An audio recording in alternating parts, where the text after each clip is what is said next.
New today talks about an actual ceasefire in exchange for the release of more than a dozen Israeli hostages. They've stalled now.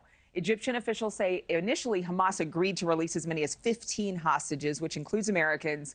Israel's prime minister has said there will be no stop to the campaign of missile strikes without the release of all the hostages. Also new, the U.S. carrying out airstrikes in Syria on an Iranian-backed group following dozens of attacks on U.S. forces. Those strikes coming hours after a U.S. drone was shot down off the coast of Yemen. Reportedly, this video from a rebel group shows that drone coming down.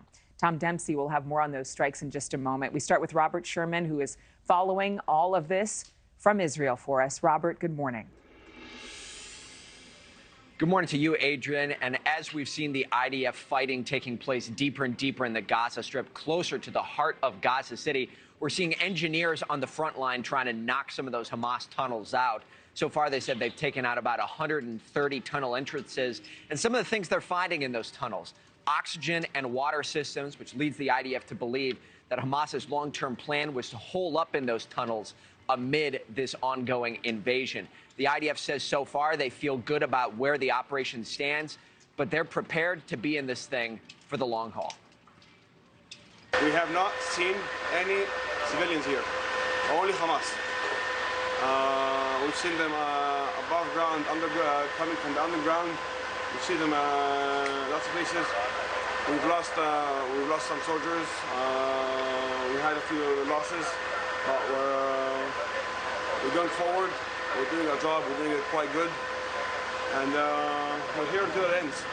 Each of the last few days, we've seen the Israelis open humanitarian corridors. The same can be said today. These allow people to flow from northern Gaza south to get out of the fighting fray. But we've also seen some people get out of Gaza entirely, like this couple from Michigan. All my mind back home with my kids and my family. I don't know, I mean, an hour is going to be die, it's going to be life. That's what I'm thinking all the time. I need to get him out before we die. Officials are hoping they'll be able to get more foreign nationals out of the Gaza Strip today, as that Rafah crossing was closed yesterday due to safety concerns there. The State Department says so far they've been able to get over 400 Americans out of Gaza. Thank you for watching. Go to newsnationnow.com to find News Nation on your television provider. And don't forget to click the red subscribe button below to get more of News Nation's fact-driven, unbiased coverage.